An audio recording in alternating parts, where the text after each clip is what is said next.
All right, what's going on, everybody? Good afternoon, good morning, good night, wherever it is you are in the world. Thank you for joining G Funky Boxing. All right, if you're new to the channel, make sure you subscribe, hit the like button, hit the notification bell. All right, don't forget to do that, and share it also. If you got the time. But yeah, guys, I want to come out here and talk with you about some of the fights this weekend. Obviously, the big one, the DAZN card from Saudi Arabia, featuring Dimitri Bivol versus Gilberto Zurdo Ramirez. And of course, I told you guys about that. All right, let me go ahead and throw that up here real quick. All right, I told you guys this will be easy work. Okay, but we'll talk about it. We'll break it down and then open up the phone lines if anybody wants to call in. But man, I was really hoping to see some of you guys back here, man. Some of you were real convinced that Zurdo was gonna win this fight, man. I mean, and again, look, it was no disrespect to any of you guys or to Zurdo himself, but I just didn't see it, man. Just didn't see it. Well, I mean, a lot of it had to do with his opponent, brother, but I hear you, man. Um, Also, there was a PBC card from Minnesota, I believe, featuring David Morrell. And look, I'm not even going to attempt to say his opponent's name. I will butcher it. All right. But we'll talk about that as well. But first thing I want to do is I want to review the Thompson Boxing card, which I was at this Saturday here in Sacramento, California. What's going on, Stephen? I picked Bivol by UD and ended up scoring at 118 to 110. Yeah, I had it 11 rounds to 1 myself, but again, I want to talk about the Thompson card, man. I want to say first thing I want to say is this, man. I want to um give some shout outs to some people, man, for helping me get this far, D Style Boxing is one of them. My man Raw Boxing TV, Calix Boxing, Joe Habib. I don't know if I said him already. And especially my man 97 Rough, who hooked me up with Mario Serrano's phone number, who was the PR for Thompson Boxing, and got me in there to cover a fight for the first time. That was my first time doing it, so I didn't have a pick, but I was hoping for a good fight. Bivol just made it look, yeah, he did make it look easy. um, but yeah, it was a great experience, man, that I had covering the card. But again, first time covering as media. And also Lukey Boxing, who I met there live at the show. Big shout out to him as well. Shout out to my man Alan Chubby Medina, who was on the card. I'm going to review the card right now. But like I said, I just want to give some shout outs to some people for making that possible for me. I appreciate it. Really did bring me back to 20 plus years ago when I used to go watch my homeboys fight at the cards here at Arco Arena. Yeah, brought back a lot of good memories, man. The only thing that was missing was the anxiety and the nervous feeling when you see your friend or your relative in the ring fighting. But I mean that's what made it great, though. Because I would train with these guys when they be training for these fights. Like I would show up at the gym with them, and then after their morning session was over, they want to go run at the park or something, and we'd be just doing a lot of shit, man, preparing for the fights. So brought back a lot of memories. I had a great time. But what's going on, El Chilo, Lisa Bells? Appreciate you all for being here. I made a short video here. I might interject here and there to tell you what's going on, and then we'll get into the other fights that happened this weekend. So let's check it out, guys. Guys, this is the weirdest ending to a fight I've ever seen. Harmon puts a stop to this contest, declaring your winner by TK. Sorry, here we go. Here's the beginning. Show about to start, guys. Ring announcer in the ring. Guys, the commentating team is ready to go. Man, it's about to go down, man. Lined up for you this evening. The fighters are ready to hold one push. Guns, 1 minute, 13 seconds of round number 3. Your referee, David Harmon, puts a stop to this contest, declaring your winner by TKO, Rowdy Montgomery.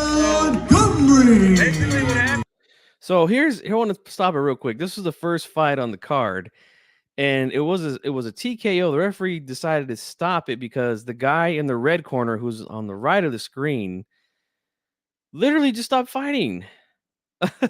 I mean, the guy over in the blue corner, who was trained by Henry Ramirez, shout out to Coach Henry Ramirez.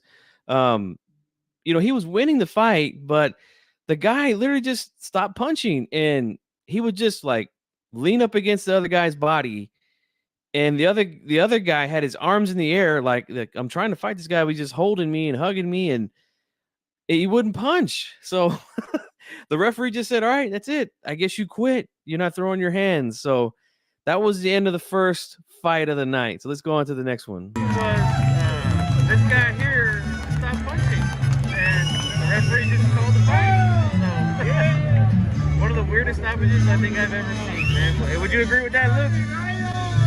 It was strange. Yeah. Well, on to the next fight, guys. Makes his way to the ring out of the blue corner from Fresno, California. Here is Ali Medina. Chubby Medina making his debut right here, Thompson card. Coming out to some Native American indigenous music. Yeah, the Native Indian music. I dig it.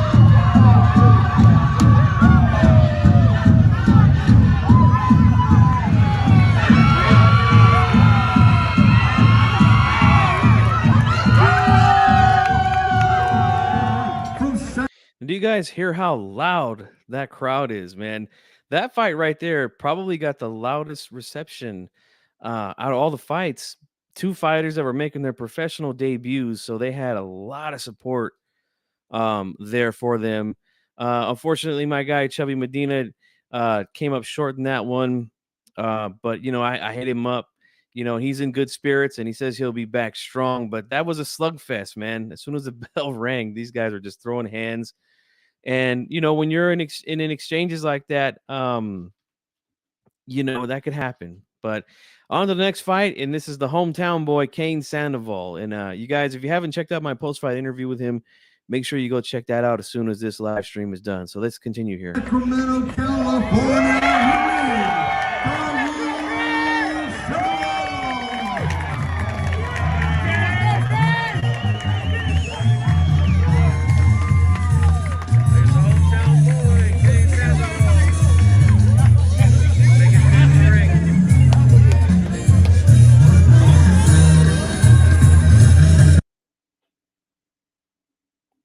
Oh boy. I don't know why we have a stoppage here in the video. What's going on, Aaron? How you doing, man? Not quite sure what's going on here with this video. But let's pause it and maybe it'll start up again. Ah, boy.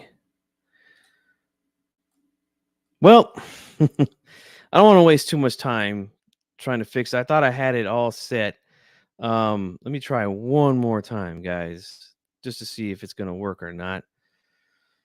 And I don't think it's going to happen. I think it's because of my internet. It's acting up right now. Anyways, look, guys. So Kane Sandoval, like I said, I interviewed him post-fight. If you haven't seen that interview, make sure you check it out, guys. Okay. He looked impressive, man. He looked really, really good. He got the guy out of there in one round. He had a nice, vicious body attack. And look, this is a guy who outweighed him by 9 pounds at the weigh-in, you know? So he was a bigger man. And again, I covered all that in the post-fight interview. So make sure you guys check that out.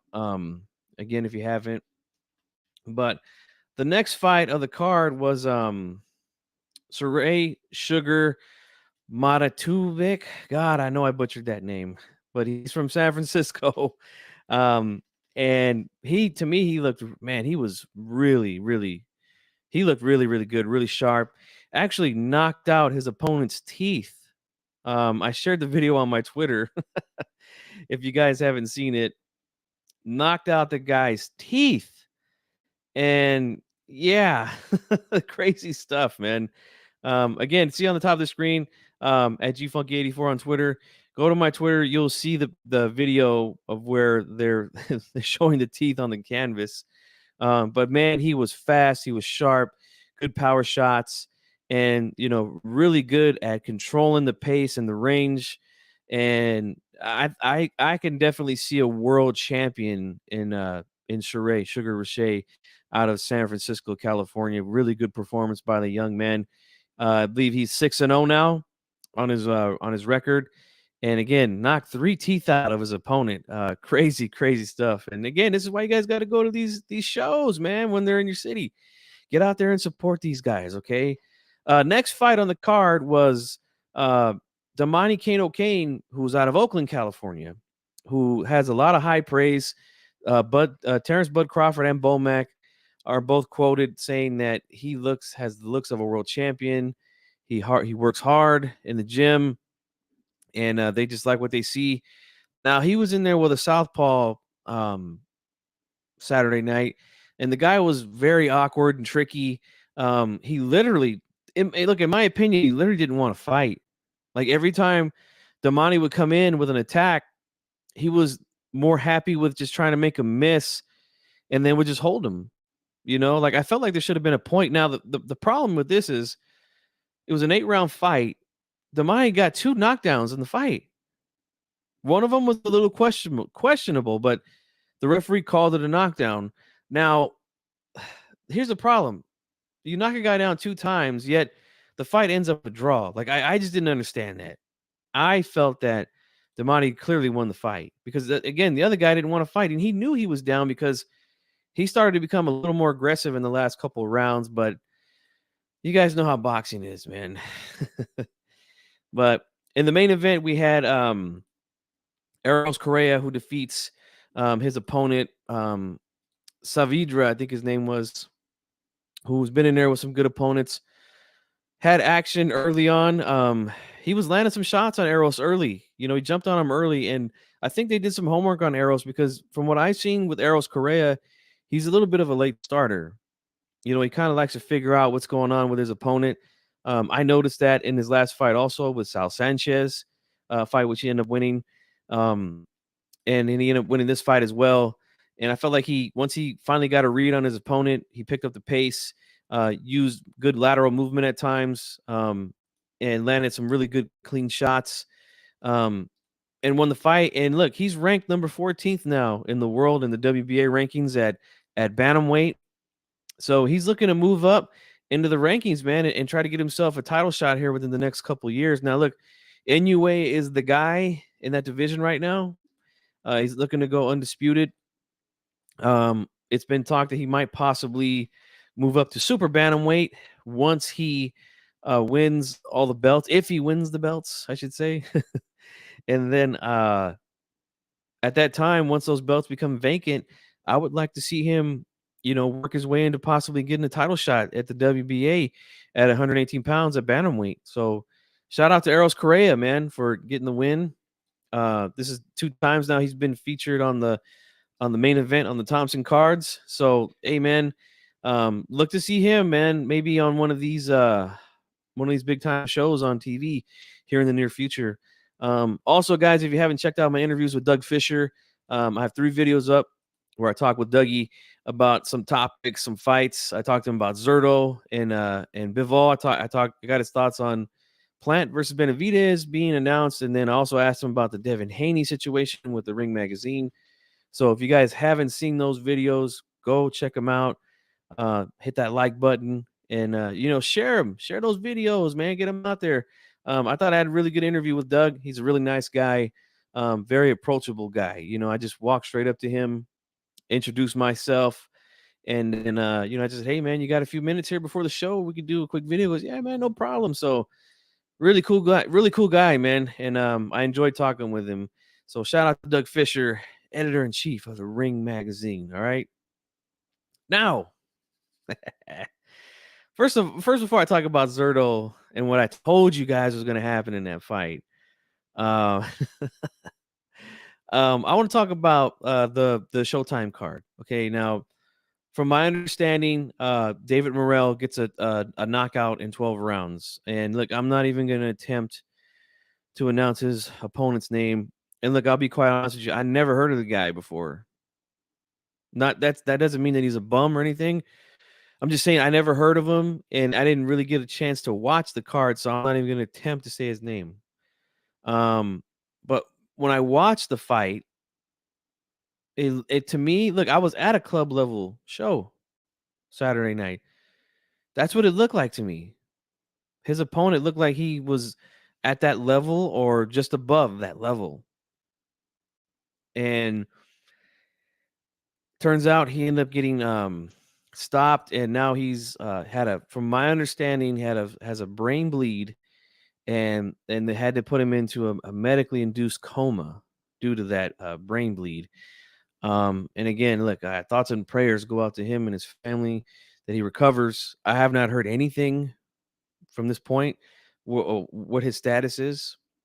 But I see a lot of people out here pointing the finger at certain people, and look, I don't want to say too much now because I think I might actually do a separate video on that. What's going on, Jackson Bryant? Thanks for being here. But look, these fighters understand the risk that they take getting in the ring, okay? They understand that fully. And, doing the blame game, to me, I'm just not a big fan of it. Pointing the finger like it's the commission's fault. It's Tony Week's fault. It's the corner's fault. I don't, like I said, I don't want to spend too much time because I don't have a whole lot of information on how he's doing or anything like that. But let's just hope right now for the best for him, that he recovers, And shout out to Morrell for again getting another win. I believe he's 7-0 now on his record. And we'll see what they do with him, man. We'll see what they do. There was rumblings that he could have possibly fought David Benavidez. They talked about that after Benavidez had beat David Lemieux earlier this year. That fight obviously didn't happen this year, but now he's going to be fighting Caleb Plant. So I don't know what they're going to do with Morrell at this point. I don't know who he's going to. I mean, are they going to put him in with another guy like this? Because there's not a whole lot of names at 168 for Morrell right now. But we'll see what they do, man. But let's move on to the main event over in Dubai, okay, where Dimitri Bivol absolutely dominates Zurdo Ramirez, just like I told you guys he would, okay? And look, again, I'm a little disappointed, man, that I'm not seeing some of these guys that are normally here, right? Guys that are normally here that were saying Zurdo was going to win. And look, it's okay to be wrong every now and then, okay? It's okay. It's not a big deal. I pick fights wrong too, It's not the end of the world. But, just come back, man. Let's talk about it. Hey, when I make predictions, I come on immediately after the fight's over and I talk with you guys, So I'm a little disappointed, man. I'm not seeing some of these guys. I'm not going to say no names, okay? But guys were very confident, man, that Bivol was going to win this thing. I mean, Zurdo was going to win this thing. They were real confident. And I asked the question. That's why I had this show, the Change My Mind show. I was giving guys an opportunity to call into the show or to, if they wanted to, stay in the chat. And, I kept getting, a lot of it had to do with, again, Zurdo being big, volume. Some people were saying, he's got punching power. I mean, look, to me, he's never been a power puncher. he's a kind of work you over and get you out of there mid to late rounds type of guy. Work rate is there. But as far as like punching power, pure punching power, no, I don't think of Zurdo as a pure power puncher. I don't. Which is, again, one of the main reasons why I didn't think he was going to win this fight. Bivol wasn't going to give him those opportunities, you know? He'd have better luck if he did have that kind of power, right? Which is why I think the Petervia fight is such a good fight. Because he's got the kind of power. He's got the kind of power that could hurt Bivol with one punch, you know? We saw with Joe Smith. Got him out of there in 2 rounds. Like, if he hits you with the right punch, you're hurt and you might not recover. So that's why that's such an interesting fight. But Ramirez isn't like that, man.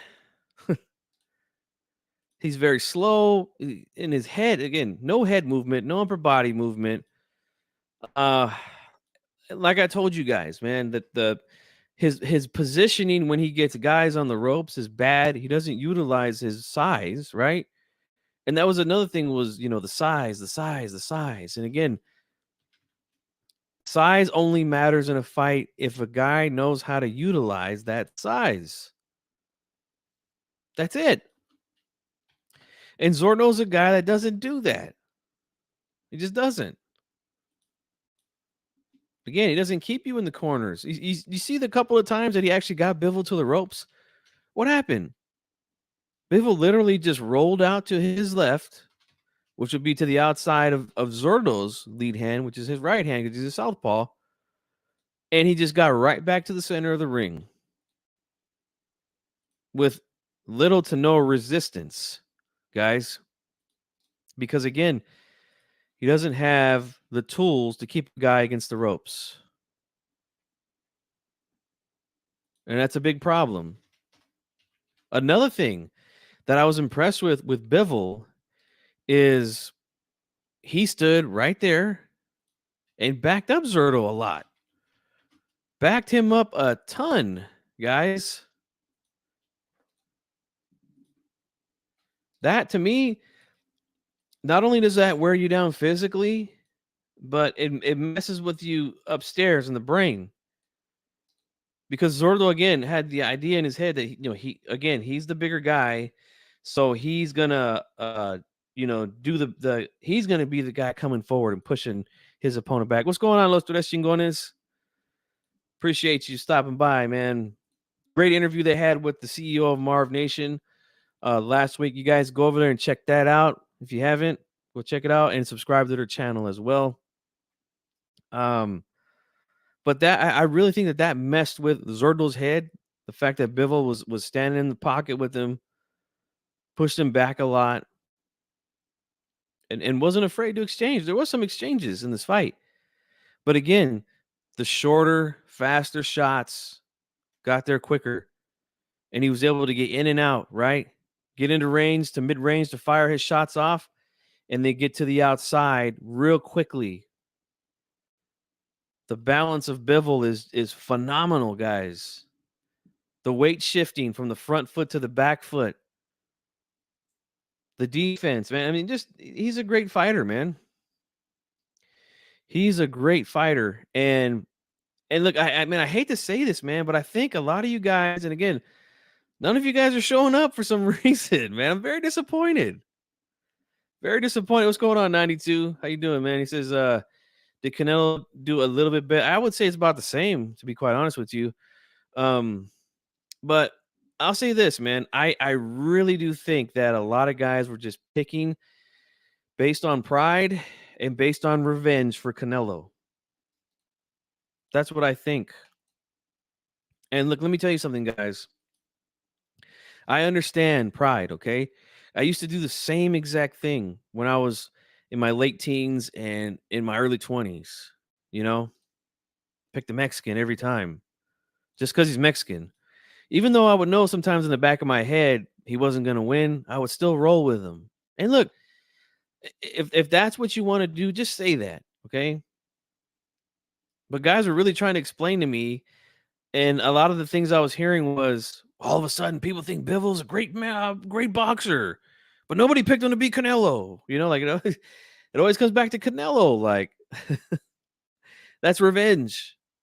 I sense revenge in those kind of comments. And look, if you're gonna pick your fights based off of pride and revenge, like you're gonna get them wrong a lot of the time. Trust me, I've been there. Once I started to strictly pick fights based off styles and styles alone, because we know styles make fights, my percentage of getting fights right went up big time. Big time, guys. Zurdo was not able to be the big bully and push Bivol around the ring. Nope, he wasn't. You were rooting for Zurdo. Yeah, a lot of people were. A lot of people, and like the thing is like, look, when I root for guys, I tell you, I have no problem saying that, right? The guys that are from my city, when they get a big chance on the big stage, I'm rooting for those guys. I won't even make a prediction. I'll just root for them. That's it. Same thing with Jose Ramirez, right? And I've given you guys my reasons for that. So I don't make predictions. Well, I mean, I have before, but I'm not going to do it anymore. I'm just going to tell you flat out, I want him to win because I like what he stands for. I mean, I think he's a hell of a fighter. Don't get me wrong. Hell of a fighter. But what he does outside of the ring is the reason why I want him to win and be successful in boxing. See, Chauncey says, I got flack for picking Trinidad over Vargas and was labeled a traitor because I'm from Oxnard. Hey, I was right there with you. I picked Trinidad as well. And I'm a big Trinidad fan. And again, a lot of people want a revenge for Oscar De La Hoya in that fight, But look, hey, they were wrong again. And that's why I don't pick based off of pride. Let's see. I wanted the Zurdo versus Canelo with Oscar as the promoter. That would have been drama. I mean, why can't it still happen? If he goes back up to 175, I mean, look, Zurdo could be the third best light heavyweight in the world if he decides to stay there. Some people might say Boazzi is better. Some people might say Joe Smith is better. Maybe Yard. I don't know. But he's up there. So, I mean, look, that fight could still happen. But I just don't know if Canelo wants to work with Golden Boy or not. Lisa Bell says in the prediction league, you picked him in the prediction league. Okay. Let's see. Los Reshingona is if Zurdo didn't come in as big as he did, Bivol might have stopped him. I agree. Really, the size, that's where his size really comes into play because he's so big. Some people are saying that he was above 200 pounds. Look, they don't do same-day weigh-ins anymore. That used to be a regular thing. Remember that, guys? That really used to be a regular thing where they would show the fighter's weight the day of the fight. That's how we knew guys like Arturo Gatti was blowing up 20 pounds overnight. Because on HBO Championship Boxing, they would put the weight. They would put the weight there. Tonight he stepped on a scale and he weighed this much, But they don't do that no more. It's like they're trying to protect fighters and their weight bullying, I guess. I don't know. I don't know why they want to hide it for. It's like we all know a lot of these guys don't fight at the weight they should be. We all know that. You seen him as a minus 475 for this fight? I think where I seen him like to win a decision, it was like 185 in some places. People really thought Zurdo had a chance, man. And I just didn't see it, and I kept saying it on that show, the Change My Mind show. I was like, guys, I really don't see what you guys are seeing here with Zurdo. I just don't. But I'll tell you this.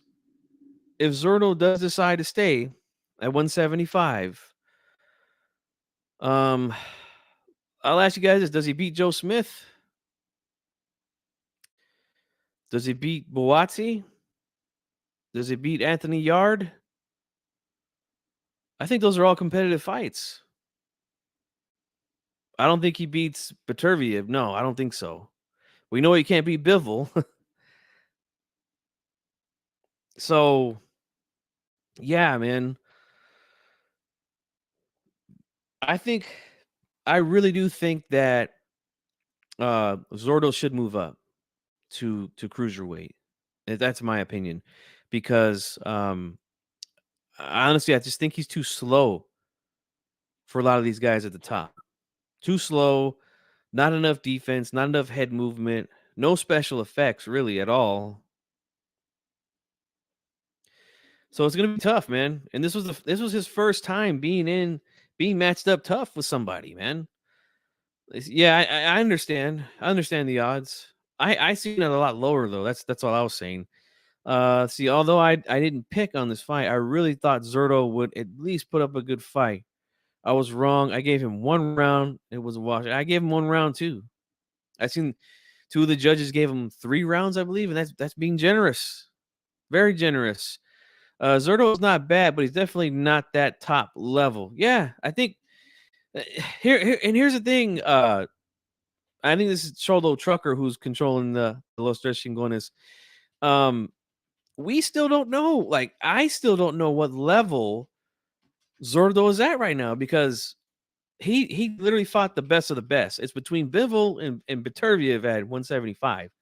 He fought the best of the best last Saturday night, and it wasn't competitive. So, like, I still don't know where he's at this point. That's why I want to see him in there with a Yard or with a Buatsi or Joe Smith.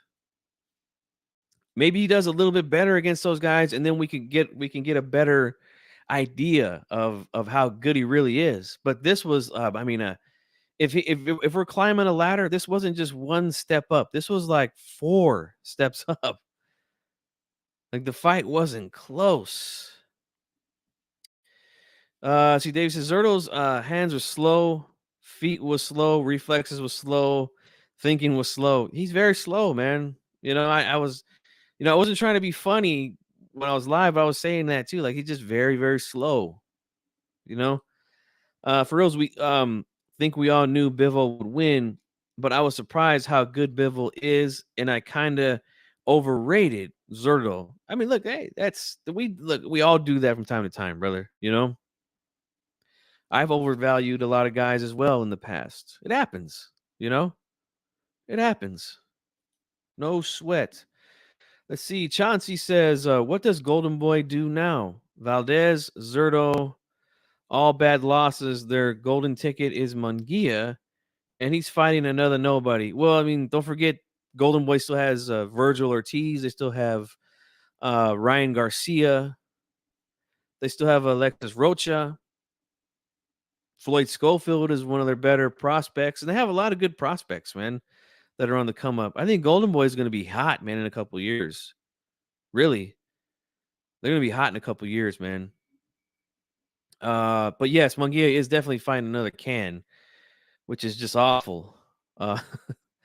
Let's see. Isn't that crazy? After 40 plus fights, we still don't know how good or bad he is. That exactly same thing with Munguia. Isn't Munguia like 40 something and 0 as well? And from what I've seen, it doesn't look like they're like. Here's how I'll say it, right? When he fought Gabe Rosado, like that, to me, that's still the best opponent he's been in with, as far as toughness, experience. Gabe Rosado, you probably have to say is the best guy that Munguia has been in with. And look what he's been in with since then. Some guy named Jim Kelly or something like that. And then now this guy, like, they went a half step up, and then now they went 2 down with who they're pairing him up with. I just don't know what they're waiting for over there with Munguia. Like, do you guys think that Munguia is gonna be like that dude? Like, I remember when I used to do the shows with D-Style, we talk about that. Like, I just don't see Munguia as that guy that you need to build up like this to become a big star or something. Like, I just don't know. I have no idea what they're doing. And kind of the same thing with Zurdo here. Like, again, 44 fights. And this was his first real step up in competition. I mean, if you want to count Vlasov back at 168, you can. And again, to me, going back and watching that fight really let me know a lot about how this fight would go. Because Vlasov is a guy that boxes behind the jab very well, like a Bivol. And he gave Zurdo nightmares, man. To me, that was a very close fight. And Zurdo's lucky to get a win that night, in my opinion. I know the judges' scorecards were a little bit different, but I felt different watching that fight live. And I had a feeling, man, I just had this weird gut feeling that they were going to try to do something like that here because there were some bad decisions on the undercard, man. Like the first fight on the card was Khalid Yafai, and he fought someone named Gerald Paklar from the Philippines, who was ranked like 123 in the world in that division. And look, Yafai was coming off of a long break, a 2-year break, I believe, and he got dropped. He got hurt multiple times in a 10-round fight. I just don't think he won that fight. Yet the judges gave it to him somehow. And I was like, man, I hope this isn't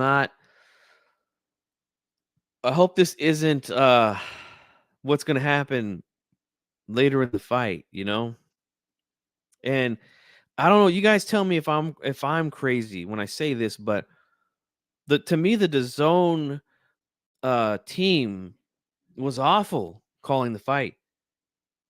They were saying some rounds were close that just, to me, clearly were not close. And then, the round would end and like, oh, it's a good round for Zurdo. And I'm like, what? Like, I don't see what you guys are seeing, man. Like, I mean, I don't know. I don't get it, man. I really don't get it. But guys, I want to make a few more announcements here. I'm currently 21 subs away from 1,800. Appreciate all the support from all you guys, man. I've had tremendous growth this year. And, put the word out there for your boy, man. Let him know G Funky Boxing, one of the best, a veteran in the game here in the YTBC. Let your friends and everybody know, come through, come check us out, man. My goal is to get to 2,000 before the year's over.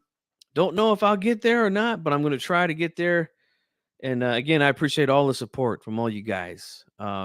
As always, you guys, I feel like I've found some of the best boxing fans out there to, come here and talk boxing with me, man. Because this channel is all about interaction. That's all I'm about. That's why I make these post-fight videos, because those are immediate reactions to the fight. And I want to hear your guys' reactions also to the fight, how you guys felt it went. Whether you agree or disagree. You guys know I go live after the main event, take phone calls. And also on the prediction shows I open up the lines, and that's what this channel is all about, talking with you guys out there. So again, I appreciate the support as always. Thank you all so much. Also, I put out a poll in the community. I hope some of you guys seen that. Right now I got 50 votes on the poll. I put out there my nominees for Fighter of the Year, guys. Okay. So for me, it comes down to 3 guys this year: Bam Rodriguez, Shakur Stevenson, and Dimitri Bivol. Right now, Bam Rodriguez has wins over Cuadras, Sorong V-Side, and Gonzalez. Shakur Stevenson, again, a strong year for Shakur, man. Beating Oscar Valdez and then beating Robson Conceição. And Dimitri Bivol, of course, beats Canelo Alvarez and now Zurdo Ramirez. All good years from all these guys. But right now, after 50 votes, right now, Dimitri Bivol is dominating my poll. 82% of the vote goes to Bivol, 14% to Bam Rodriguez, and 4% for Shakur. Man, Shakur getting no love, man. But I mean, come on, guys. You got to admit, beating Oscar Valdez and Conceição in the same year, that's a good year, man, for anybody. That's a damn good year. But I know everybody's high on Bivol right now, and he's dominating the poll. But guys, if you haven't voted on the poll, make sure you go check it out. Vote on the poll. And again, I also asked if you have some honorable mentions, put it down in the comment section. I want to know who else you guys think should be mentioned as fighter of the year for 2022. And it's been a fantastic year at boxing, guys. I've enjoyed it so much. We've had fights every weekend, it seems like. I love it. Let's keep this thing rolling into 2023, man, for real. Chanchi says, Calix made a good point that mismatches are the issue with fighter safety. And I agree. However, do you think Eidos Morel was a mismatch? He was 16-0 and deserves the right to compete. Your thoughts? I talked about it a little bit earlier. But look, I'll say this. The level of competition to me, yeah, he was 16-0. But it was to me, it was club level. He was club level to me. It looked like some of the fights that I seen Saturday night at the Thompson card when I was watching it. One guy was just far better than his opponent, you know? That's what I saw there. And look, mismatches are one thing, right? But I don't know if you guys know this, but you know, anybody can walk, any adult can walk into a boxing gym, right? And he could say, I want to be a professional. And you can become a professional fighter just like that. To me, I think that's a problem with safety. I think that's a problem with safety, man. You know?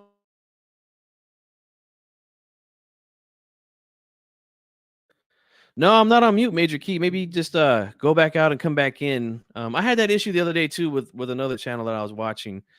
YouTube acting up again. Thank you so much, Lisa. Appreciate you and the support. It says, yes, you keep it boxing. Much respect. I appreciate it. And you do a great job of moderating the chat and getting the word out about my channel. I appreciate that. See, I agree mismatches are an issue, but Eidos kind of deserved his shot. People saying Bivol for fighter of the year. Let's see. Hard to pick a fighter of the year when guys are fighting once or twice a year. And look, then that's exactly why those guys aren't on my list. Like I've heard some people say, you know, Jermell Charlo, right? And look, Jermell Charlo became undisputed this year by beating Brian Castaño, knocking him out. But one fight this year. As again, guys like Bam Rodriguez, who moved up in weight, beat two of the best guys in that division, in Cuadras and Soaring Visai. Now, I don't want to get too deep because I'm going to do an end of the year show, obviously, and we're going to do like fighter of the year, prospect of the year, fight of the year, you know, all that good stuff. But yeah, again, Shakur fights 2 times this year against 2 really good opponents. Same thing with Dimitri Bivol. But yeah, right now Bivol's dominating my poll. He's dominating, much like he dominated Zurdo, just like I told you guys he would. Okay.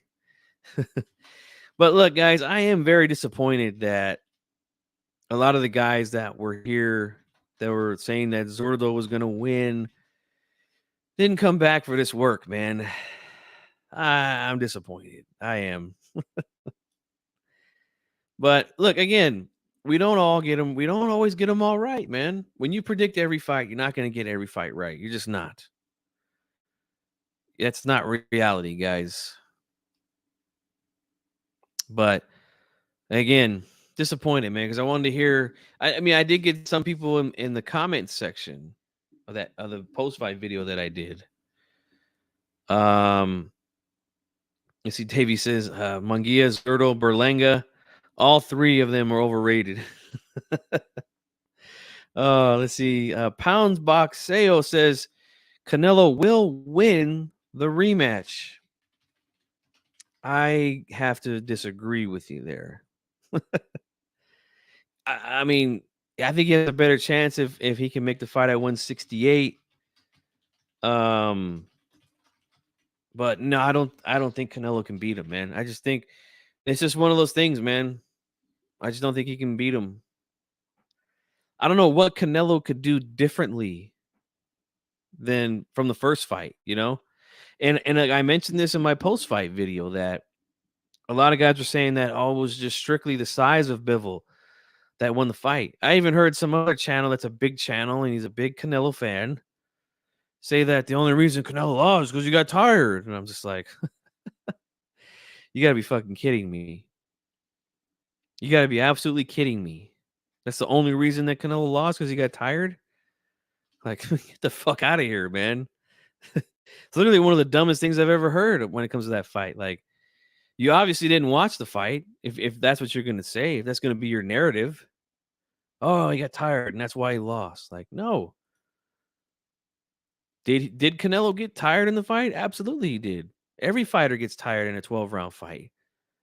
But that's not the only reason he lost. Like, give me a break, man.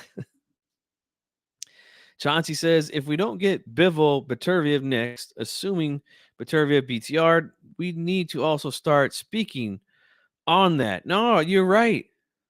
You're right. And look, I asked Rick Glazer about that because Bob Arum has really drawn a hard line when it comes to the zone, where he's, called it the dead zone and things like that, and he doesn't want to put any of his fighters on an app. But look, that fight needs to be made. It's such an interesting fight because both guys are very skilled, right? Just in different ways. And it's a fantastic matchup, man. A guy with true power in Beterbiev against a guy with who's a master of range and controlling the pace like Bivol. Be very interesting to see. Very interesting to see. And again, all the belts are on the line for that one. So yeah, we absolutely 100% need that fight to be made. Now, I'm not gonna get my hopes up because we know how boxing is, right? So let's just hope for the best, Chauncey. You know what I'm saying? Outlaw here says Bob Arum fighters are on a pop or app half the time also. Oh yeah, with the ESPN Plus.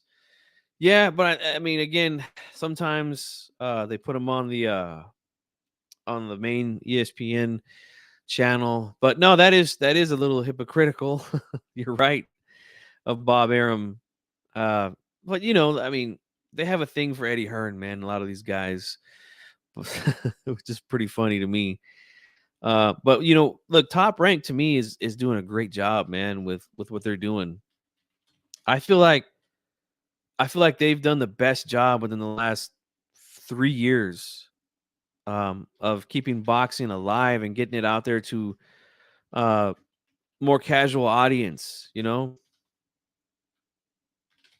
I remember a lot of people criticized Arum for doing an ESPN deal, right, when he was on HBO for all those years, and I was happy for it, just like I was happy when PBC came out because they did a lot of shows on regular TV, and I could go watch them with my grandfather. Those channels are easy for him to find. He's old school, man. May he rest in peace. But that was a reason why I was for the PBC being on network television. Same thing with ESPN. Every basic cable package has ESPN. So if you get fights on ESPN, like, you're getting it out there to a bigger audience. You're not hiding them on an app. You're not hiding them on a premium cable channel or on pay-per-view.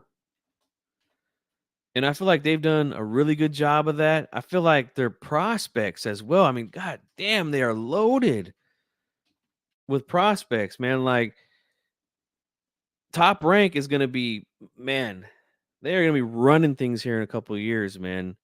Golden Boy has a lot of good prospects as well. PBC, not so much, right? They don't really do a lot of building of fighters, but man, Top Rank. Like I've been covering the fights this year, and man, they have a ton of good prospects out there, man. You know, I've featured some videos on guys like Lendolfo Delgado, who's a prospect out of Mexico, really, really good. Troy Isley, I thought looked really good in his last fight. Duke Reagan, another guy who's getting popular, you know. Abdullah Mason, Tiger Johnson, Bruce Carrington, Xander Zayas, Richard Torres. Like a lot of these guys are Olympians, you know.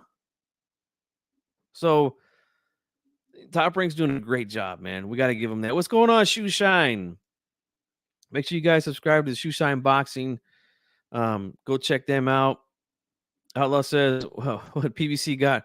Raleigh Romero, the future star. Right, the future of boxing, Raleigh. Yeah, not so much though. But anyways, guys, I think I'm gonna wrap this one up again. Don't forget to vote on the poll that I put out there for Fighter of the Year. Again, I narrowed it down to 3 guys: Bam Rodriguez, Shakur Stevenson, Dimitri Bivol.